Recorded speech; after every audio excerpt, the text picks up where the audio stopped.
আমি কেমনে কবুল করব? তোর শরীরের গোস্ত হারাম, রক্ত হারাম, পোশাক হারাম, সবকিছু হারাম টাকার। আমি তো অঙ্গীকারবদ্ধ, আমার কাছে দোয়া করার আগে তুই হালাল খা। সুতরাং দোয়া কবুলের এটাই হচ্ছে মৌলিক সত্য। কি হতে হবে? হালাল রুজি। মুহাম্মদ সাল্লাল্লাহু আলাইহি ওয়াসাল্লাম বলেন, কেউ যদি বাইতুল্লাহ জিয়ারত করে, রাসূল বলেছে কেউ যদি চায় তার গুনাহ মাফ হোক, তার দারিদ্র্য দূর হোক, তাহলে সে যেন ঘন ঘন হজ এবং উমরায় যায়। তিনি বলেছেন, কামারের হাতুড়ের বাড়ির সাথে লোহা থেকে যেভাবে মরিচিকা ঝরে, হজ এবং উমরা মানুষের গুনাহ এবং দারিদ্রতা এইভাবে জড়ায়। এই হাজি যখন বাইতুল্লাহর চতুর্দিকে তওয়াফ করে আর বলে লাব্বাইক আল্লাহুম্মা লাব্বাইক, আল্লাহর পক্ষ থেকে আল্লাহ নিজে জবাব দে, বান্দা বল তুই কি বলবি। আর যখন কোনো হারামখোর মানুষের অর্থ আমানত খেয়ানত করে সে যাইয়া বাইতুল্লাহ বলে লাব্বাইক, তার আল্লাহ তাকে জবাব দেন। আল্লাহর পক্ষ থেকে একজন ফেরেশতা বলে, তোর লাব্বাইকে আল্লাহর কোনো দরকার নাই, তুই এখানে কেন আসলি, এখানে কেন আসলি? আল্লাহ রাসূল বলেছে, মানুষ মরে গেলে সব আমল বন্ধ, তিনটা আমল কন্টিনিউ করে। একটা হচ্ছে নেক সন্তান। এই নেক সন্তান হওয়ার পূর্ব সত্য হালাল উপার্জন খাওয়া, হালাল রক্ত হওয়া, তারপর হালাল সন্তান জন্ম দেওয়া। ওই সন্তান নেককার হবে। কোনো ঘুষখোরের ছেলে, কোনো ফরের হক খাওয়ার সন্তান নেককার হয় না। তেঁতুলের বীজে কখনো ফল দিয়াম হয় না। কথা কি বুঝে আসছে? তাহলে দোয়া কবুলের সত্য হচ্ছে হালাল রুজি। এখন এই দোয়াও একটা কৌশল। এই কৌশলটা সূরা ফাতিহায় আল্লাহ আমাদের শিখাইছেন। আমরা বলতেছি ইহদিনাস সিরাতাল মুস্তাকিম, আমাদেরকে সিরাতাল মুস্তাকিম দেখান, সহজ পথ দেখান। কিন্তু সিরাতাল মুস্তাকিম কোনটা, এটা আমাদের হাতে জিম্মা রাখি নাই। আমরা দুনিয়ার দোয়াগুলোতে ভুল করি। আমরা কিছু জিনিস নির্দিষ্টকরণ করে জিম্মা রাখি দিই, এটাই দাও, আর না দিলে মন খারাপ করে দিছি। আপনি কি জানেন এখানে আপনার কল্যাণ? আপনি দেখতেছেন কল্যাণ, কিন্তু চূড়ান্ত পরিণতি তো অকল্যাণ। ঠিক আছে কথাটা? আপনি তো জানেন না। এই জন্য আল্লাহর কৌশল শিখাইছে যে সিরাতাল মুস্তাকিম কি। সূরা ফাতিহা একটা ডায়লগ। এই ডায়লগে আল্লাহ প্রশ্ন করতেছে সিরাতাল মুস্তাকিমটা কি। আমরা তো বলতে হতো আমরা নামাজি বানাও। বহু নামাজি জাহান্নামে যাবে, বহু রোজাদার জাহান্নামে যাবে, বহু দাদা জাহান্নামে যাবে কিনা বলেন? যাবে। তাহলে সিরাতাল মুস্তাকিম স্পষ্ট কথা, অতীতে যে পথে যারা চলে যাওয়ার কারণে তুমি জাগুর খুশি, এটাই সিরাতাল মুস্তাকিম। এটা সুনির্দিষ্ট একটি না, অর্থাৎ তুমি রব যে পথে চললে খুশি, এটাই কি? এটাই সিরাতাল মুস্তাকিম। কোন কোন ব্যক্তি সারা জীবনের নেক আমল আল্লাহ একটা মুহূর্তে বরবাদ করে দেয়, আবার কারো সারা জীবনের গুনাহ একটি আমলে ক্ষমা করে দেয়। এটাই আল্লাহর ইচ্ছা, এটাই আল্লাহর ইচ্ছা। এখানে আমি দুইজন নবীর দোয়া আপনাদের শুনাই। আমরা কোন নবীর দোয়া গ্রহণ করব? ইসু আলাইহিস সালামকে চূড়ান্ত বিশাল ঘটনা। ইসু আলাইহিস সালামকে বলা হলো যে তোমার সামনে পথ দুইটা খোলা, একটা হচ্ছে জোলেখারে বিয়ে করবে অথবা জেলখানায় যাইবা। তিনি বললেন যে আমি জোলেখারে বিয়ে করার চাইতে জেলখানাকে শ্রেয় মনে করি। তিনি জেলখানায় চলে গেলেন। তাফসীরে লেখে জিবরাইল জেলখানায় আসি ওনার সাক্ষাতে বললেন, আপনি নিজের বিপদ নিজে ডাকিয়ে এনেছেন। আপনি যদি বলতেন যে দুইটাই আমার জন্য সমস্যা, আমি দুইটা থেকে বাঁচার জন্য আল্লাহর কাছে সাহায্য চাই, তাহলে সিস্টেমে আল্লাহ আপনারা বাঁচাইতো। কিন্তু আপনি জেল বাঁচিয়ে নিছেন, এখন আপনাকে জেলে থাকা লাগবে। এবং বলে দিছে আপনাকে 7 বছর জেলে থাকা লাগবে, স্পষ্ট কথা। 7 বছর ফুরার আগেই উনি স্বপ্নের ব্যাখ্যা দিয়ে দুইজন দাস মুক্তি হয়েছে। তাকে বলছে একজনের মৃত্যুদণ্ড হবে, একজন মুক্তি পাই আবার বাদশারে শরাব পান করাইব। যে মুক্তি পাইব তারে বলেছে তুমি রাজারে কইও আমি এখানে নিরাপদ একজন বন্দী আছি, আমারে যাতে মুক্তির ব্যবস্থা করে। এটা আল্লাহ কি করে নাই, পছন্দ করে। জিবরাইল আসি বললো যে আপনি তো আল্লাহর উপর ভরসা করতে পারেন, আপনি এই কথা কেন করেন? আপনার ডিউরেশন আরো বাড়ে গেছে, আপনার মেয়াদ আরো 3 বছর বাড়ে গেছে। উনি কয় বছর জেলে ছিল? 10 বছর। তাহলে এটা সামথিং ইজ গ্যাপ, কিছুটা বেশ কম। আর মুসার দোয়া দেখেন কত বিচক্ষণ। সূরা কাসাস পড়বেন দেখবেন, তিনি অনিচ্ছাকৃত একটা লোককে ঘুষি দিছে, মারা গেছে। রাজার সৈন্যরা ওনার বিরুদ্ধে ফেরারি দাঁড়ি, উনি গ্রেপ্তারি ফরওয়ানা, উনি ফেরারি হইয়া আউট এক কাপড়ে, যুবক ছেলে আরেক রাজ্যে চলে এসছেন। এটা ছিল সোহাইব আলাইহিস সালামের রাজ্য। এখন আসি তিনি ববগুড়ে, কোথায় যাবে কোথায় খাবে কিচ্ছু নাই। এখন দেখলো যে একটা কূপের পাশে অনেকগুলা মানুষ, খুব ভিড়, সেখানে পাশেই দুইটা মেয়ে বসে আছে, তাদের কিছু বকরি টকরি হাঁড়ি ফাতিল, তো কাম তো নাই। ওদেরকে বলে যে তোমরা এখানে বসে আছো কেন? বলে আমরা তো দুইজন মেয়ে, আমাদের বাপ বৃদ্ধ, এখন এই মানুষের ঠেলাঠেলি করে কূপের থেকে পানি আমরা তুলতে পারি না, এখন ওরা সবাই বিদায় নিলে আমরা তুলবো। তো উনি যেহেতু শক্তিশালী যুবক, উনি সবাইকে সরাই দিয়া উনি ওদের পাত্র ফুরাই দিলেন, বকরি পানি খাওয়াই বিদায় দিলেন। ওদের বাসা পাশেই। তো উনি এখন কই যাবে জানে না, কি খাবে, ক্ষুধার্ত, ওনার কোনো কিচ্ছু নাই। এই মুহূর্তে আমরা হলে দোয়া করতাম, আল্লাহ তুমি আমার একটা কাজের ব্যবস্থা করে দাও, একটা থাকার ব্যবস্থা করো, খাওয়ার ব্যবস্থা করো। এর বাহিরে কি দোয়া করতাম? আমরা কি কেউ দোয়া করতাম, আল্লাহ তুমি আমারে আজকে একটা বিয়ের ব্যবস্থা করে দাও, আজকে বাসনের ব্যবস্থা করো? এরকম চিন্তা কি ওই মুহূর্তে কোনো ফেরারি আসামির মাথায় আসে কিনা? উনিও সেই দোয়া করে না, কিন্তু উনি দোয়া করেছে,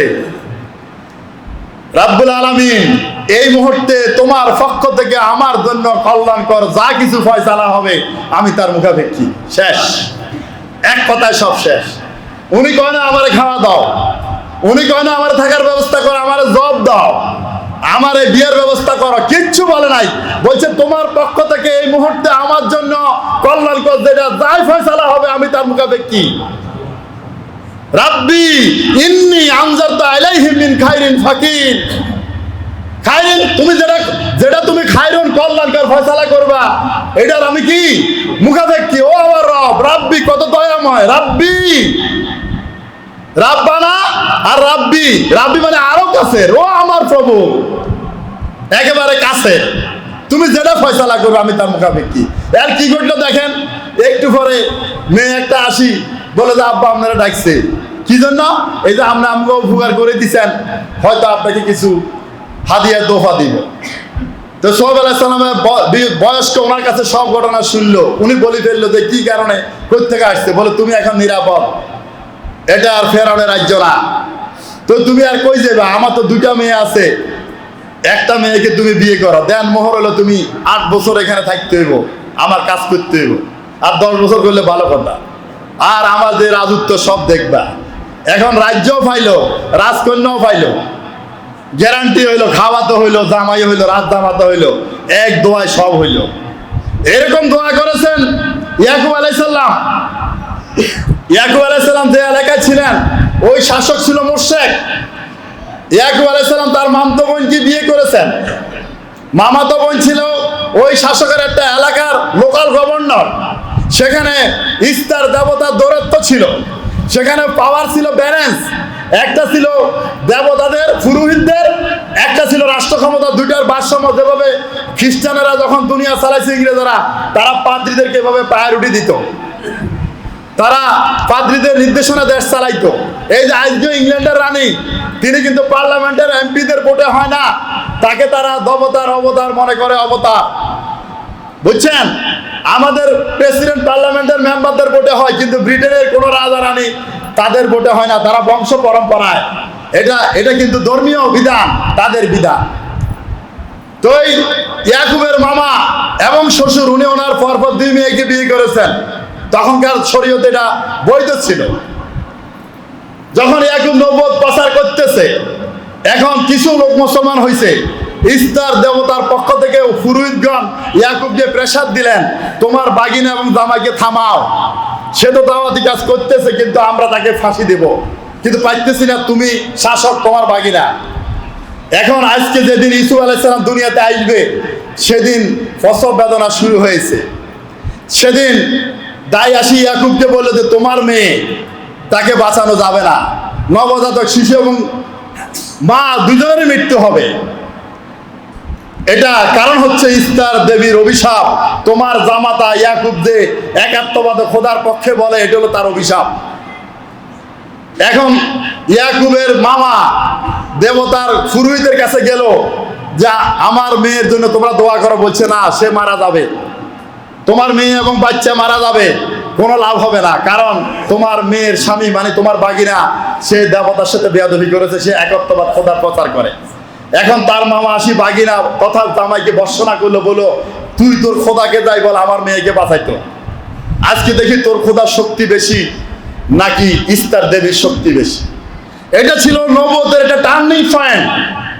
সেদিন এর আগে দীর্ঘদিন ওই এলাকায় বৃষ্টি হয় না, দুর্ভিক্ষে সমস্ত ফসল ধ্বংসের দিকে মানুষ বৃষ্টির জন্য হাহাকার করে। ওই দিন ইউসুফ দুনিয়াতে আসবে, ইউসুফ আলাইহিস সালাম আল্লাহর নবী, তিনি জঙ্গলে চলে গিয়ে তিনি সেদিন হাত তুলে বলেছেন, রব্বুল আলামিন আজকে যদি আমার স্ত্রী এবং আগন্তুক পুত্র মৃত্যুবরণ করে, তুমি রবের প্রতি আমার এক বিন্দু ঈমান কমবে না, তোমার শ্রেষ্ঠত্বের প্রতি। কিন্তু সমস্যা অন্য জায়গায়। এই পর্যন্ত যে গুটি কয়েক মুসলমান হয়েছে, যদি আমার স্ত্রী সন্তান মারা যায় তারা সকলে ঈমান হারা হবে, আর এই জমিনে তোমার কর্তৃত্বের পরিবর্তে ইস্তার দেবীর কর্তৃত্ব বেড়ে যাবে। এই জন্য ফয়সালা তোমার, তুমি কি করবা। আমি তোমার কাছে এই দোয়া করছি না যে তুমি আমার স্ত্রীকে জীবিত রাখো, আমার নবজাত শিশুকে ভালো রাখো, আমি তোমার হাতে ফয়সালা ছেড়ে দিলাম। একটু পরে অজরে বৃষ্টি শুরু হলো, রহমতের বৃষ্টি। ওই বৃষ্টি থেকে বজ্রপাত হলো, ইস্তার দেবালয়ে ধ্বংস হয়ে গেল সমস্ত পুরোহিত বজ্রপাতে। আর ইউসুফ ভালোভাবে ভূমিষ্ঠ হলো, মায়ের শিশু ভালো হলো, আনন্দের বন্যা ভরে গেল। সমস্ত এলাকার মানুষ একযোগে সব ধর্মান্তরিত হয়ে ইসলাম কবুল করলো। এই হচ্ছে এভিডেন্স। আমরা আল্লাহর হাতে ফয়সালা ছেড়ে দিতে পারি না, আমরা নিজের হাতে ফয়সালা রাখি। আমরা নিজেরাই কল্যাণের নির্ধারক, আমরাই ভাগ্য নিয়ন্ত্রক। আমরা বলি এটা হতেই হবে, কিন্তু না, এটা হবে না। হাদিসে কুদসিতে আছে, আল্লাহ রাব্বুল আলামিন এই মুহূর্তে ওহী দরজা বন্ধের পর জিবরাইলের কি কাজ, মানুষের রিকোয়ারমেন্ট ফুলফিল করার জন্য স্পেশালি এগুলার দায়িত্ব আমদাম দেয়। এখন আর নবী আসতেছে না, এখন উনি এই কাজটা করেন। এখন কোনো বান্দা যখন আল্লাহকে ডাকে, যখন আল্লাহ তার ডাক পছন্দ করে সে আমাকে ডাকুক, তখন আল্লাহ জিবরাইলকে বলে, জিবরাইল তুমি তার কথা আস্তে শোনো, কারণ সে আমাকে ডাকলে আমার ভাল লাগে। এই জন্য তার দোয়াটা একটু আস্তে শোনে। আপনার দোয়ার সাথে সাথে শোনো না বলেই আল্লাহ আপনাকে পছন্দ করে না, বিষয়টা তা নয়। আর যার ডাক আল্লাহ পছন্দ করে না, সে যখন আল্লাহকে ডাকে, আল্লাহ জিবরাইলকে বলে সে দ্বিতীয়বার আমাকে ডাকুক, আমি চাই না, তুমি তার সওয়াব পূরণ করে দাও। সুতরাং চাইলে দোয়া কবুল হইলে আল্লাহ, আপনি যে আল্লাহর খুব প্রিয়, বিষয়টা তা নয়। আপনি দোয়া করবেন। আমাদের অভ্যাস হচ্ছে বিপদে পড়া ছাড়া আমরা দোয়া করি না। হাদিসে আছে, যে ব্যক্তি সুখের সময়, যে ব্যক্তি চায় যে বিপদে আল্লাহ তার দোয়া শোনো, তার উচিত হচ্ছে যে সুখের সময় কন্টিনিউ আল্লাহকে দোয়া করো। কথা কি বুঝে আসছে? আর আমরা র্যান্ডম আমাদের সমস্যাকে বলে বেড়াই। আল্লাহ রাসূল বলেছে, নেক আমলের গুপ্ত দরাঘাত তিনটি: এক, অভাব গোপন রাখা; দুই, রোগ গোপন রাখা; তিন, সমস্যা গোপন রাখা। আমরা তো মানুষের কাছে খালি খালি বলে বেড়াই।